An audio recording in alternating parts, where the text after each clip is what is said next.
Hi everyone, welcome to the YAM Podcast. My name is Nala Hathaway. I'm super excited to be here with you today. We have a very special OG guest in the building, Carly El Kassaby. This is a hilarious and super uncomfortable podcast that you're probably going to want to listen to. Carly shares both of her birth stories with us, and the first one's actually pretty hard to hear and listen to. That is definitely going to give you a little warning sign there. It is not easy to hear, but it is also hilarious at the same time. And I can't stop laughing. And it's a super painful thing for me to hear my friend experience something like this. But Carly makes it sound like really funny, and she always has a good take on it. It's really impressive how she views the world, especially the hardships that she goes through. And I just can't wait for you to listen to this. For those who are new to the podcast, you can access the YAM Podcast on YouTube, on video. Please subscribe to our channel if you're there already. It is also on Spotify, on the WeChat channel, on the WeChat blogs, and on Apple Podcast. You can find it on all these 4 places. Enjoy the episode. Hi, everyone. Welcome to the YAM Podcast. My name is Nahal Hakhmin, and I am your host. And today we have a super amazing guest. As always, we have one of the Mama Comfort Toolkit OGs in the building.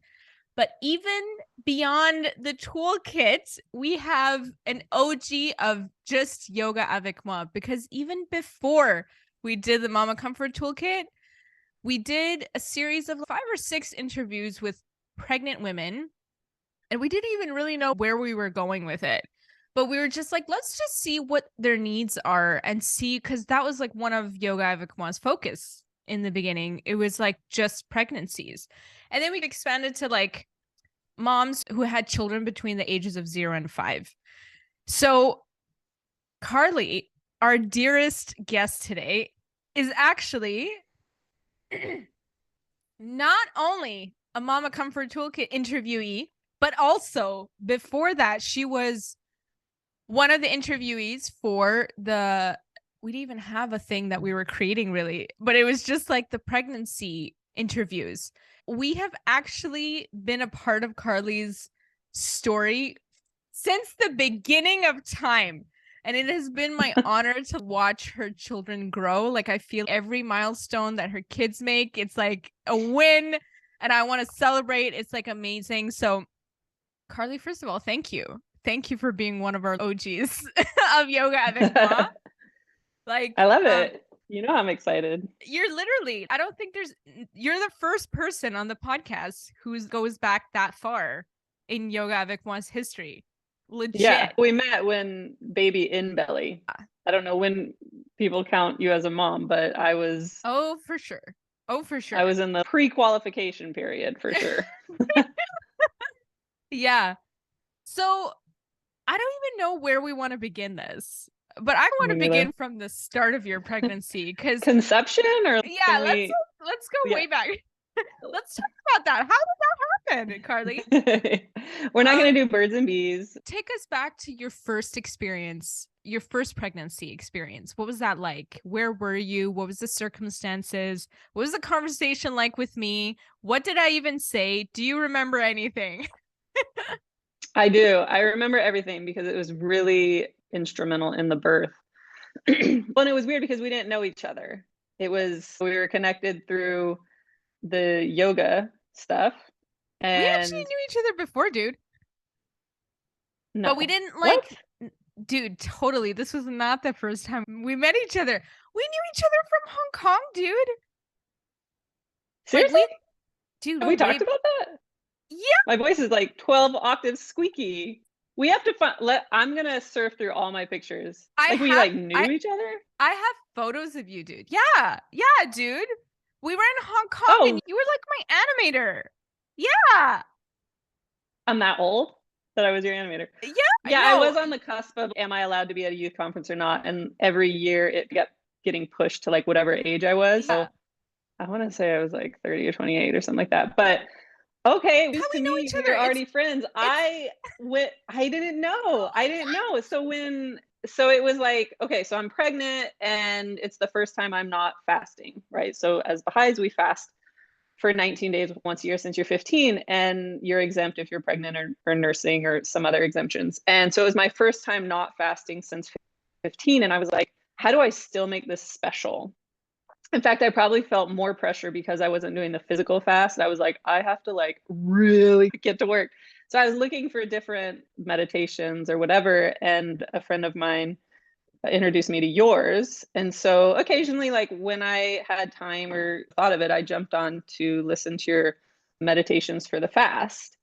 And then that led to, so I was in Montenegro, and Got the it. country of Montenegro, however many of us were there, had listened to your meditations, and we got Right. like a free Right. like yoga consult with you. Oh And I yeah. was like, remember when we talked, I was like, I'm not super into yoga. Like I've tried to be into yoga and I know it's like healthy mind, body. I get it. And I don't know if it's like the former basketball athlete. I'm just like, if I'm not moving fast and hard, what am I even doing? Yeah. And then also when I have tried to do it, I'm like, this is like a different kind of hard that just frustrates me. So I Mm-hmm. was like, okay, we'll do this session, but I'm preggo, I'm huge because it was the end of my pregnancy. Mm-hmm. And I'm like, so when I wasn't pregnant, yoga was hard. And now I'm supposed to, like, I was just, I don't know if this is going to go, but okay, I'll take a sesh. Yeah. But it was amazing because you like tapped into that. You were like, okay, wait, this girl doesn't need me to like help her bend her legs. Or it was like, let's talk about what you're heading into, because I was giving birth in a country that we had lived in for about a year and a half, but a foreign country to me, knowing that I was going to be delivering in a place that not I didn't speak the same language as everyone. Some did have, the doctor spoke English, some nurses spoke some English. And yeah, you really just helped me prepare like spiritually and emotionally for birth. And little did I know that is more of what I needed than anything heading into a very like particular situation that I didn't know it was going to be so challenging, because I didn't just like Google birth in Montenegro. Like I was like, everyone here has babies, it'll be fine. Let's do this. And in hindsight, I'm like, a little quick Google check would have been great, Yeah. because it just, probably being American and used to a certain level of like customer service or Yeah. like treatment. And then also just the practices, like really not expecting the practices. My biggest takeaways from our conversation was that you really just helped me detach and let Baha'u'llah be the center of the situation. Okay, let God be a greater part of this. And even like my pre-anxieties, like quite honestly, I was probably most nervous about pooping on the table. Yeah. Like I was just like, I what's do that remember about? Like, that. I don't even like to poop in front of my husband. And now how many people are going to be there? And you were just saying, and I hadn't expressed that to you, but you were just like, any like anxieties or nervousness and it just be like, give it to God. Hey, I don't even know what to do with this one. Can you hold on to it till like I'm done? And so that was really helpful. That just every day I would be like, oh, okay, a little bit nervous about this, a little bit nervous about getting a watermelon out of my vagina, a little bit nervous about just everything. Like you really just gave me this permission to little, big, whatever. Let's let God hold on to it till you feel like you're just through the thick of it. And then the other like really helpful phrase was, you were like, just remember that God is in the room with you and his hands are on the hands of the physician. And the reason this comes into place so much is because the hands of the physician were like really bad. It was brutal. The treatment of me, I want a blanket statement a little bit, that the treatment of women in Montenegro isn't great. And they treat you like you're like in the way of the birth. Oh, let's get this baby out of this like thing. And so through what he kept doing, which was very confusing to me, I just kept being like, but also I'm protected, the baby's protected, and God's got the wheel kind of a thing. However, they get the baby out is great. So those were the two big takeaways. During it, my husband was like saying prayers over me, like chanting a prayer, singing a prayer. And it was like a very spiritual experience because I really tapped into that. Had I not shut my eyes and gotten the heck out of there, it would have just been like physically very awful and traumatic. So those are the takeaways. I can go into the nitty-gritties of the pregnancy, that these are so helpful, but from our initial conversation, and it was like, again, I didn't know we had met in Hong Kong, so I was like, hey, nice to meet you. And we went there to a very deep sacred place, to our and vaginas. That's why, straight up. Yes, we went straight to the deepest part, the deepest alley crevice in our body. But yeah, we went to an emotional depth. And I truly believe when you do that with someone, you don't want to talk about the weather anymore. And that's why every time we talk, we're just like, how are you? We go straight to the heart hole. Heart hole. And oh my gosh. I just appreciate it. And really, most relationships in my life, like if I have the opportunity, I tend to start real deep. And if I feel the other person's not comfortable there, like I'll come back up. But that's what I want. Like that's what I long for, is that like genuine connection. And that's really what you brought in our initial conversation. And I remember, I think you were one of the first people I told about the birth. I wrote it all in Messenger, I think, because you just felt whilst you were breastfeeding in the dark. Yeah, probably. Yeah, so I don't know. Should I go into the birth, or where? I do want to go into the birth, but there was one thing. Maybe I don't know if I did actually say this, like the God is on the hands of the physician, because I definitely don't think I would say such a thing, because I actually know a lot of physicians that have been up there with women, and it's been extremely violating and extremely tough.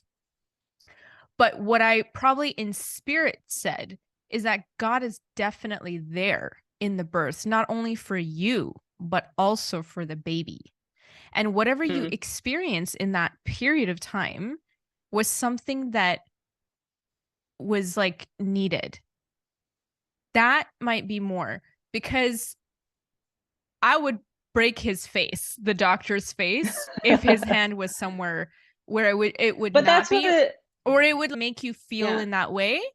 That's where I would be like, this is not God, bitch. No. Yeah, no, I didn't take it like that, though. I guess it's hard to describe, because I wasn't like, okay, this is what God thinks is best. I was like, culturally, things are different here. Yes. The stuff that I don't know, it just allowed me to detach. I honestly felt everyone was very good intentioned. I think the practices and what was still being done at the time are like not what we know is the best. Especially in hindsight, you can compute it all differently. At the time, I just felt like genuine protection from God. Like whatever was going on was like, yeah, like there's a blanket over us and around us, and it's all good. I don't know, it's weird. It's like when you go through something hard, you appreciate other people who have done really hard things. When I think about back in the day when pregnancies were less tended to and stuff, it's wow, women are really amazing. I think that was just my takeaway. It's my experience with pregnancy and birth and motherhood. It's while I'm included there, it's almost like I'm able to step back and see women as just really amazing, like really awesome. Yeah, I've done it, but that it feels, I don't know, a bit like disassociated, where it's like other people have done that too, and that's really amazing. And it was funny because after I think 3 months, we went to visit some friends in Amsterdam. We just needed to get out and get in a different space. And we visited some friends in the Netherlands. And she had the best birth you could probably ask for. And I told her my story, and she was like, she couldn't stop laughing because she was so uncomfortable. But she was like, this is a nightmare. And we just started laughing because she was like, I had the nurse coming and giving me massages and like making food after things were born. And I was like, what? Like, the contrast was insane. So tell us now, go into it. Go into the nitty gritties. Okay. Because some things that you shared with me, I've observed like 25 births, and I've not experienced one of those births like the way you've experienced it. So that was like hardcore. The audience is in like suspense right now. I know. I'm like, my husband like we share pretty similar perspectives. He could see different things that I could. But I think there's enough crossover to be like, okay, yeah, that's like pretty legit what happened. I'm sure like the nurse and everyone would have a different perspective on it. And also I think it's like where you come from and what you're used to. So yeah, so I went into labor in the middle of the night. I didn't know though. I just started having cramps. The first time you're like, I don't know what it's supposed to be like. So whatever, you're just pregnant and then you're like, what's happening? I started my water didn't break. I was just leaking liquid, which again, at the time I was like, I don't even know what that is. It's just, I remember getting back in bed. It was probably like 4 in the morning, 2 in the morning, midnight. I don't know, somewhere in the morning. And I told my husband and I was like, can you just rub my back? And he was like, sure. And then I made it through the morning and I was supposed to have my 37-week appointment that evening at 5. I think weirdly in Montenegro, every single month you get your blood drawn and it has to be first thing in the morning. So you can't like eat or drink the night before. Oh, wow. So every single month I was like doing this sort of like fasting the night before. It has to be first morning pee. So I'm like going down to the clinic and you have to wait in line. So it was just like once a month, I was like, these appointments are like the worst because I have to go down. I couldn't communicate that well. So often I was like waiting extra long because I couldn't really tell like which place in line I was because it was like sitting in this hallway. So I went in the morning to do the blood draw. And then all morning I was just like, gosh, but I'm like so uncomfortable. And I was like, I'm gonna make some pancakes. And like I was like, this is 37-week appointment today. I'll just ask him what's going on in the evening because I thought I had like 3 more weeks. So we go in to the appointment. We had to be there early. They had to check my heart. They do the whole big old check over 37 weeks. And sometimes they encourage women to have C-sections, I think, just pre-schedule it. So it's, hey, it's easy for us. We know when it's coming. Do you want to set the date? So we were in and they were like, do you want a C-section or natural?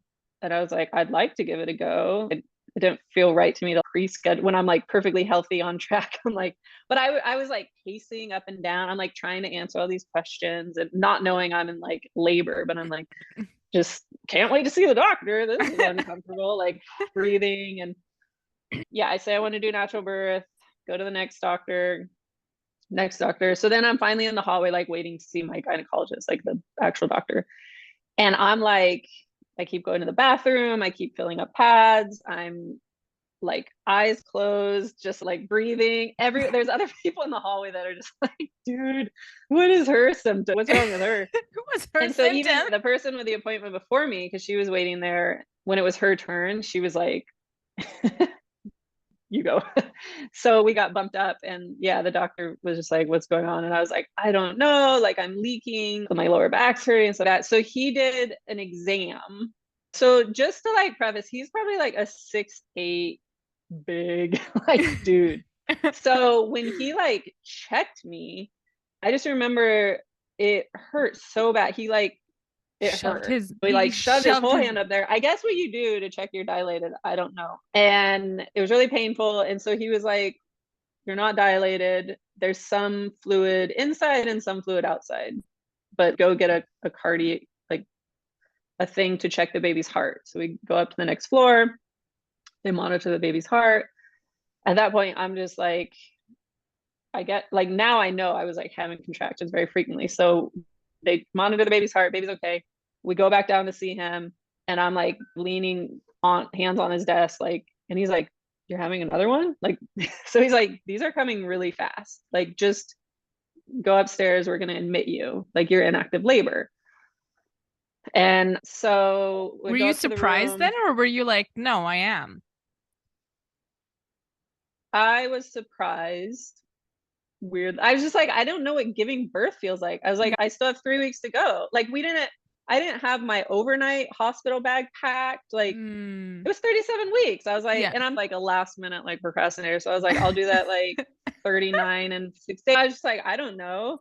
I'd probably started to get stuff together. We didn't go to the hospital being like, we're giving birth today. We went to be like, let's do the appointment and just the checkup. So we had nothing with us. And so we were at like a private hospital. I was just at that point, I was just like trying to get through the contractions. They were coming really frequent, which what I know now is like, you would think the baby is like coming within the hour, but it did not. And honestly, I don't know if because the things they started doing to me, if my body was get out of here and kept me closed up. I don't know. I'm in the room. Baha, my husband's with me. I'm just eyes closed, trying to breathe. And so one of the nurse, she didn't speak English. She was very lovely. She starts telling me how to breathe, very old school, where she's so I'm like, what? Okay. So I'm trying to do that, but it didn't feel the most helpful. But anytime I would stop, she would be like, so I'm like, okay, hyperventilating here. And it just felt like I never got to recover. It was like one would come and pass and then just come again. Like they were just coming really hard and fast. And then the doctor would come in and be like, I have to examine you. And I'm like, oh, I'm like, really not, it's not a good time. I was like, no, I just remember being like, no, don't.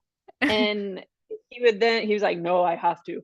So then he would shove his hand up there and he actually would take both his hands and start stretching me out. Oh. And I just remember thinking, because we had heard about like perineal massage and we had like tried it, and my husband's very gentle, and we were like, oh, the 2-finger method. We did what we read, but he was like 2 hands like pulling me. And I just remember thinking like, oh, we clearly were doing it wrong the whole time. This is it. Needed to get, I just always default to I probably am doing something wrong. Looking back, I'm like, homie, your method is awful. So he would do that. And I would be like, okay. And he would be like, you're not, I think then it was like, you're 1 centimeter. And I'm like, what? This is the worst experience of my life. So then he would leave and I get back to my crazy intense breathing. And then she had to do like an IV or something. So I give her my wrist. I'm just laboring away. So she like misses the vein. There's blood squirting everywhere. Oh my gosh. In Montenegro, and she's no problem. Like, no problem. I'll just clean it up. And I'm like, what? And my husband's like, what? So they're cleaning up blood, get the IV in right, I guess, to keep me hydrated. God. Then they're dealing with that. And then I get a surprise. I think she tells me to go on my, and I'm just like trying to labor. So then she like shoves an enema up me, like a tube up my butt. Because I guess their theory is get all the poop out of the mom so that it's not bad for the doctor. Oh my gosh. But I didn't know because she couldn't speak English and I didn't know enough Montenegrin to know. That's just when I went to class, they didn't teach me like you're getting an enema. They taught you like how to order pizza. So now there's something being shut. There's like water being inserted to me as I'm like going through a contraction, which contractions want things out. And this like thing shoving in. Yeah. So I like explode, like my butt's like poo starts going at water. Like I just remember being like, oh, I'm supposed to let this in. But then I just, you know what it feels like when you have to go poo, you just push. Yeah. And my body was like, oh, I was like, bro, this is coming hot back at you. And so I could just hear her being like, oh, no problem. And my husband, what is happening? So now there's poo, water, blood, like all going at her. And then my body just starts rejecting life. And the other way, I start throwing up over the side of the bed. I'm like, oh, it's just my whole body was like, we are going to get everything out of here. So I'm throwing up. There's poo. And she's telling me, no problem. And I'm like, no. So I'm like, finally, Baha helps me waddle to the toilet so I can just keep pooing or diarrheaing or watering. I don't even know what's coming out. Stuff was coming out. So I'm sitting on the toilet doing that and I keep throwing up on the floor at my feet. And so my poor husband, he's, oh my gosh, he's trying to clean it up for me. And the nurse is, no, it's okay. She feels bad that he's having, I feel horrible. My body, I feel like my body is letting me down and like the whole team down. Like now everyone has all these extra jobs. So I finish throwing up and diarrheaing and I get back to the bed. The doctor probably comes back in to examine me again. And I'm like, no, I really just trust me. You do not want to go in there. Like my body is like projectile missiling everything out. Enter at your own risk.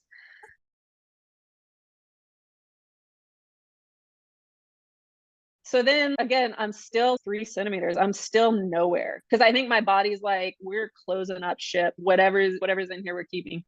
So he leaves. So then she comes with an electric razor to shave me. This is the part that I remember. Yeah. Yeah, which I'm like, girl, had I known, I would have taken care of that before, like on my own terms. But so she starts like shaving me and the electric razor is dying. It's and I'm like laboring, just trying to breathe, doing her breasts, which hyperventilating She's saying stuff in Montenegro, and my husband, can you charge it? What? And so she tried to charge a little and try again, or and it's like clearly dead. So then she comes back with just like a cheap razor, like that you probably get 98 cents or something. Yeah. And she just starts dry shaving me like aggressively. And my husband was like, oh my gosh, can I please do it? Because he's like such a gentle guy, when he would at least, at that point, honestly, I don't remember who took the wheel or who took the razor, because I was just still laboring. Jesus did at this point. Yeah, Oh exactly. my That's why I'm gosh. like, hands of someone were like at least getting the job done. So I'm getting like dry shaved, and I'm still just having, the contractions are like a minute apart, or not even. They were just constant. At that point, when he comes back and I'm still like 3 centimeters, knowing that the goal is what, like 9 or 10, I'm just like, I don't see myself getting there like this. So I tell Baha, I was like, I want an epidural. I want an epidural. Like, tap out. I want an epidural. Yeah. He tells the nurse or the doctor, like, she wants an epidural. And they're like, oh, she went home for the day.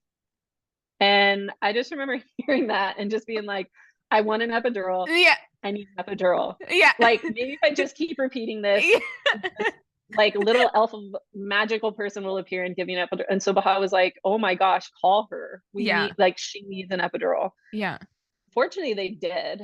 And this angel of a human being arrived. I don't know if it was because I was had been gone through whatever, but I'm really grateful that she spoke English. I do recognize I was in a different country. I do wish I spoke Montenegrin better, but it was nice that she spoke English very well.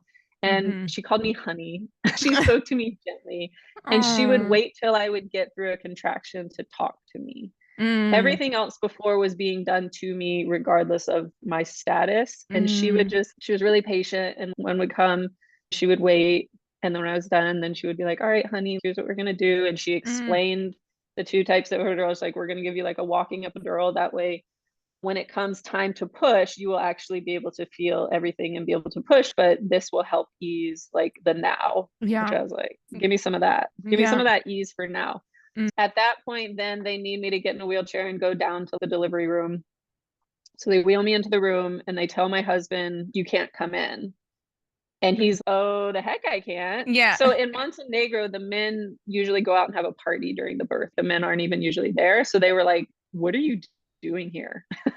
And then also like, why would you now want to come in and see? And they were like, no, you can't handle this. It'll be too hard for you. And he was like, hard for me? I'm not doing anything. Yeah.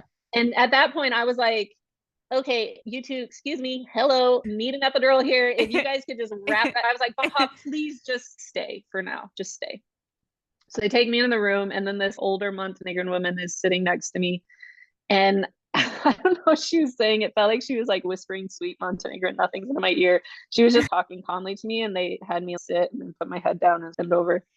And girl, when that epidural hit, like, the clouds parted, the sky cleared. So I literally went from feeling like some sort of like unhuman thing to normal. I could breathe. The contractions, like, I couldn't feel them.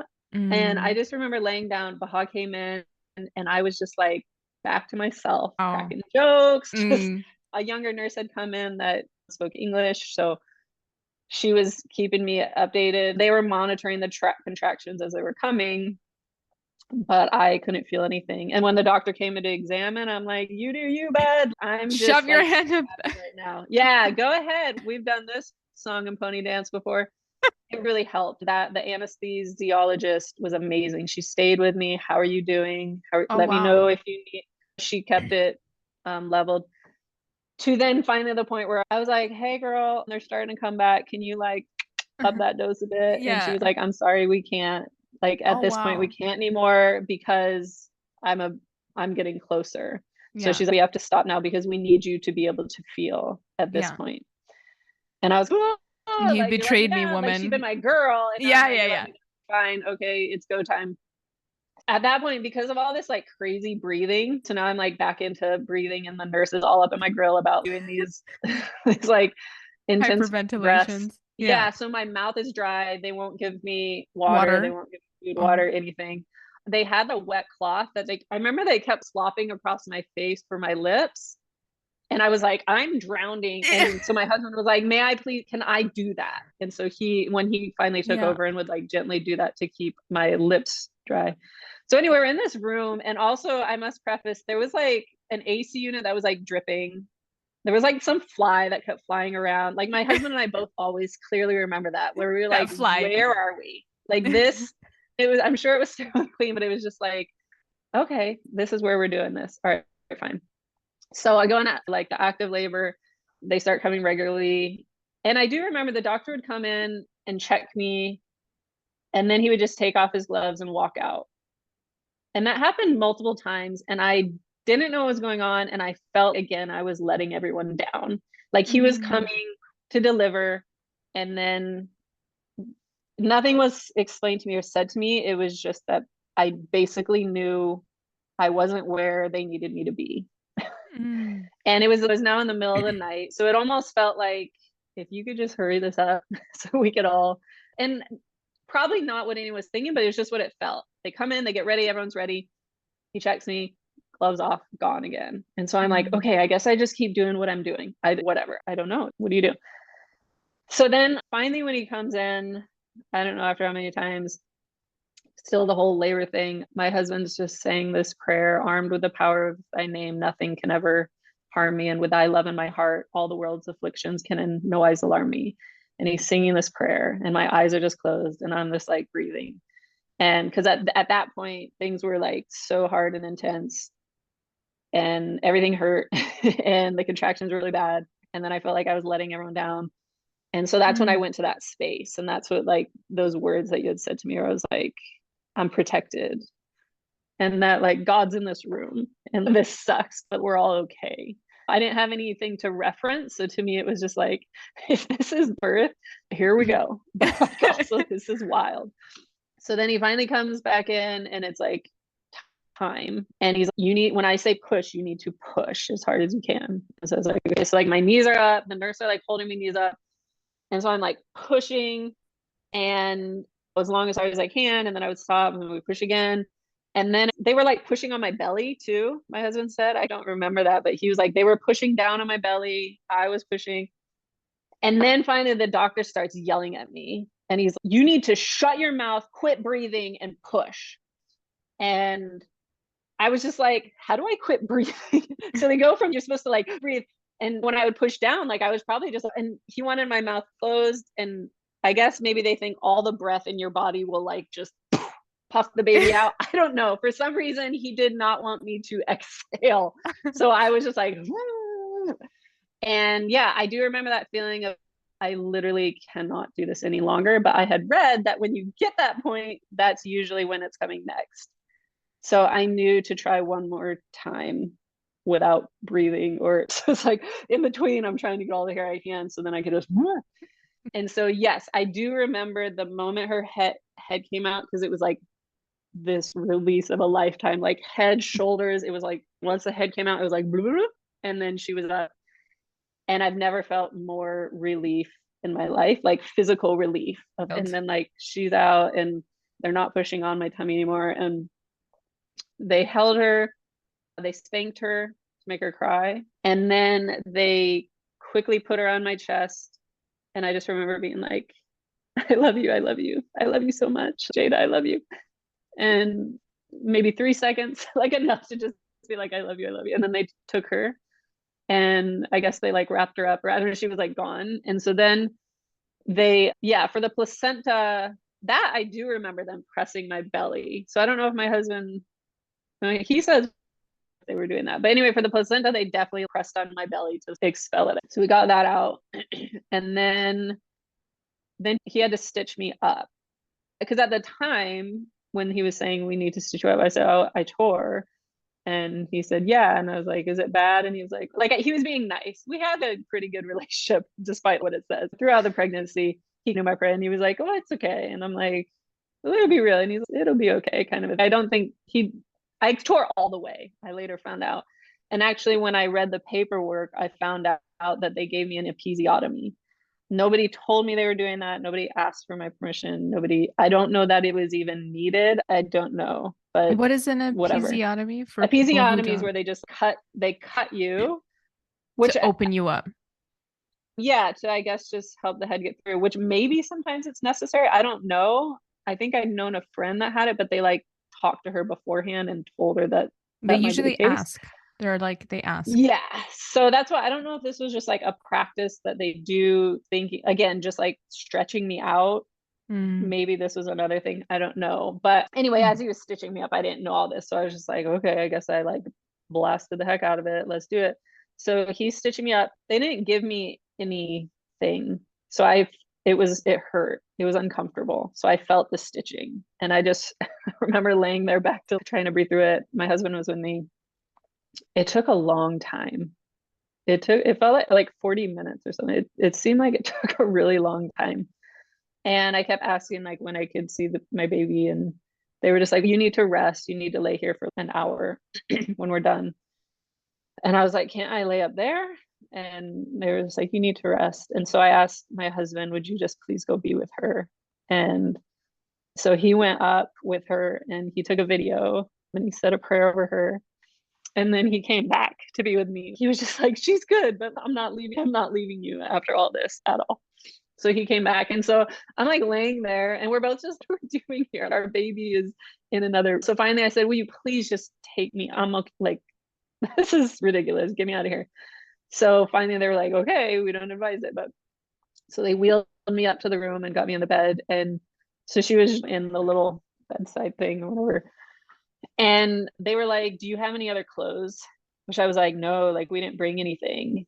And so they had given me a gown, but they were like, well, you need something to change into. And I was like, what? We're at a hospital. You don't have more than one gown. We're at a private hospital. And they were like, we'll check. They had one more. So I get in that gown. And then they give me a sheet to put between my legs for the blood. I was like, okay, this seems weird because there's a lot of blood after. And so I was just like bleeding on this sheet between my legs. And they were like, your husband needs to go to a pharmacy and get mesh underwear and like cotton pads, just like these giant cotton things. And we were like, okay. And Baha's like, how do I say that in Montenegro? And I'm like, have someone write it down for you. This is weird. I'm just bleeding in a sheet. So they didn't supply any of the stuff at the hospital. My second birth was so different. We were just like, okay. So they told him everything he needed to go get. And then my husband was like, do you want to hold Jada? And I was like, yeah. So then like he gave her to me and I was holding her. But then the nurse would come in and be like, oh no, she needs to like put her back. And I'm like, what? Like she was fine. It wasn't like she was like hooked up to tubes. Like she was just, they just think she needs to be there. And so I was like, okay. And then they would leave. And then we want to hold her though. It just felt weird. What are we supposed to do? We just want to hold our child. And so we kept sneaking her. They're like, well, how you hold her? We were just like, we felt so rebels that we were holding our child. And they come back in and take her back. And so fine. And they were giving her formula. And I was like, when do we start to breastfeed? I wanted to try that. Like, when do we do that? When the doctor came in to see me, I was like, hey, I really want to hold her. And he was like, yes, hold your baby. And I was like, they keep taking her away. And he's like, do not let anyone take your baby from you. I'll talk to them.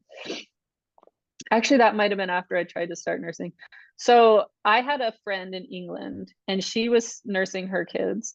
And because I had messaged her that we'd had the baby and then she's, are you breastfeeding? And I was like, when do I do that? Yeah, I want to. And she was like, right away. And she started telling me about colostrum, all this stuff. And so I was like, okay, I want to do it. And so she sent me a video of latching her baby onto the breast. Like she showed me exactly how to do it. Squeeze your breast like a hamburger, shove their mouth on it, blah, blah. So I got like a video tutorial from like one of my best friends. That was how like the help I got for breastfeeding. So we get Jada and we do it and she latches and we're doing great. But again, a nurse would come in and be like, she would squeeze my breast and be like, oh, you're not making enough, whatever, and take her back.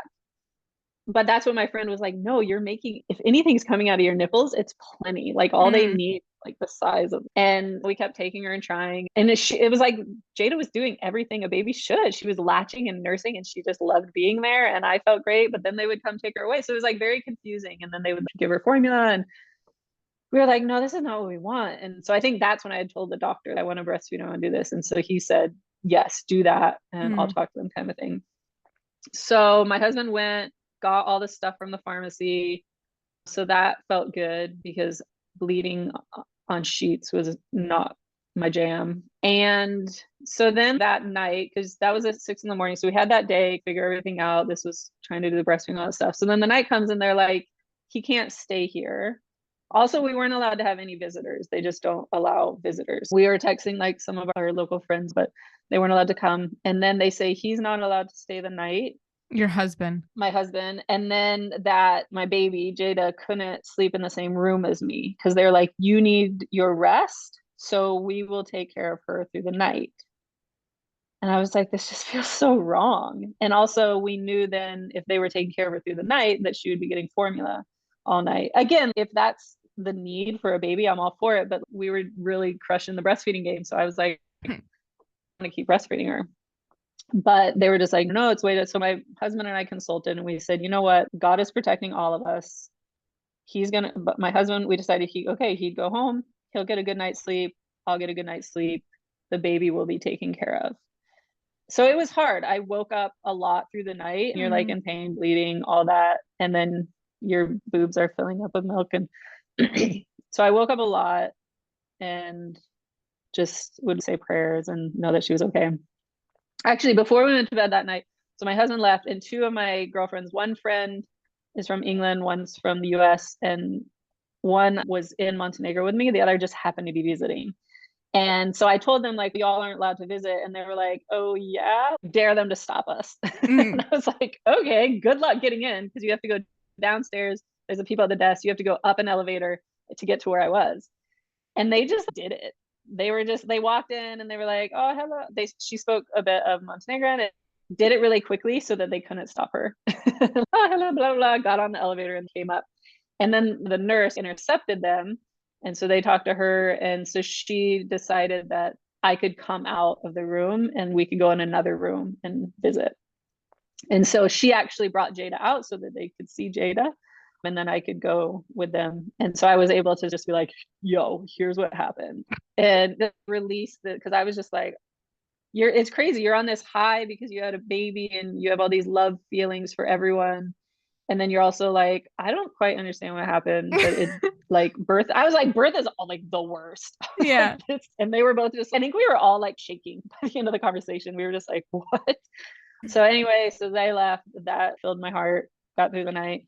In the morning, my husband came, got to see our baby again. And then the doctor, I had my appointment with him. They do an ultrasound, make sure there's nothing left in there. And then I said, we would like to check out, like as soon as check out, like it's a hotel, as soon as we can. And he was like, what? Because I think most mothers stay like a week. And I was like, I would like to go home. And he was like, okay, like after lunch, we probably have everything done that you can go home. So we were like, okay, we just got to get through the morning. And again, my husband had to stop them and be like, no more formula. My wife's breastfeeding. Bring our baby back. Because he like went and found them in a room preparing bottles for her with her. And they gave her a bath and my husband went to watch that because he was like, we don't know what we're doing. So he just watched them, like how they gave a bath and everything. And yeah, we ate very quickly because we're like, okay, I guess we have to eat lunch. So we like ate the lunch and we're like, all right, we're ready to go. They had to take me to a shower and they like showered me. So they rinsed me down and stuff. There was one nurse, she was really sweet, very lovely, very helpful because it was like hard to walk and all that stuff. So yeah, we went home and we just started like YouTubing how to do everything to do with a baby. So that was that birth experience, which was just opposite of my second experience with my son.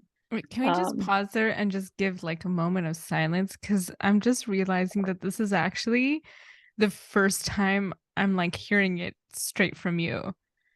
And you texted all of this to me. And the only thing that I remember was actually the razor thing. I do not remember the enema. I did not remember the enema, the vomiting, the blood squirting everywhere. And I'm like, what? Yeah, that was a shocker. I was like, I literally, I was just laughing because I was so uncomfortable. And I was like, how the hell did all of that happen? I thought it was just the razor. I don't know. That was ridiculous. Yeah. That was wild.